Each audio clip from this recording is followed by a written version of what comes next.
దేవుడు ఎవరిని కోరుకున్నాడో యోహాను సువార్త 4:7 దేవుడు సమరయ స్త్రీని కోరుకున్నాడు. అక్కడ సమరయ స్త్రీ ఉంది. దేవుడు సమరయ స్త్రీని ఎందుకు కోరుకున్నాడంటే ఆమె పాపములో ఉంది. ఎక్కడుంది?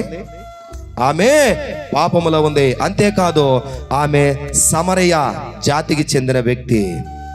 సమరయ జాతికి చెందిన వ్యక్తి ఎందుకనగా సమరయ జాతి అప్పటికి ఎవరు వారితో మాట్లాడడం లేదు సరిగా. ఆ జాతికి చెందిన ఆ స్త్రీని దేవుడు కోరుకున్నాడు. ఇప్పుడు నలుగురిని చెప్పా. ఎవరెవరు? దావీదు, సౌలు, ఎస్తేరు, గిద్యోను, ఎస్తేరు, 5 సమరయ స్త్రీ. 5. ఈ 5గురిలో ఉంది ఒకటే లక్షణాలు. మీరు 5గురిని గమనించండి.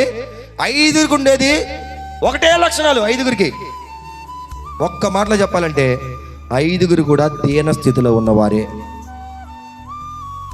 5గురు కూడా తక్కువ స్థితిలో ఉన్నవారే. సౌలు ఏమంటాడు?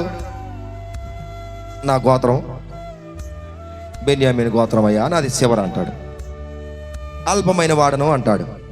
దావీదు ఏమంటాడు? నేను అందరికంటే శివర పుట్టాను, నన్ను గొర్రెల మేపడానికి పంపించారు, నేనేముంది అంటాడు. గిద్యోను ఏమంటాడు? నాకు బలం లేదు, నాకు శక్తి లేదు, నాకు ధైర్యం లేదు, నాకు బలగం కూడా లేదు అంటాడు. ఎస్తేరు ఏమంటది? అసలు నాకు తల్లిదండ్రులే లేరు అంటది. సమరయ స్త్రీ అంటది, అయ్యా నాకు ఏ దిక్కు లేక ఏ దారి తెలియక అదిగో ఆ పిచ్చి మార్గాన్ని ఎంచుకొని ఆ పిచ్చి మార్గంలో నడుస్తూ పాపములో ఉండిపోయిన పాపాత్మురాలనయ్యా నేను. పైపెచ్చు మా జాతి కూడా అదే జాతి, సమరయ జాతి. ఏం చేస్తాం? ఈ జాతిలో పుట్టిన నేను మరి ఆ పని చేయక ఏ పని చేస్తాను? అలవాటు పడిపోయానయ్యా. పాపాత్మురాలు. భయంకరమైన స్థితిలో ఉన్న వారిని దేవుడు ఏం చేశాడో ఉన్నత స్థానంలోకి తీసుకొచ్చాడు. అవునండి, దేవునికి ఇలాంటి వారే కావాలి. అసలు దేవుడు మనలాంటి వారిని కోరుకోవడానికి మనకి ఏ అర్హత ఉంది?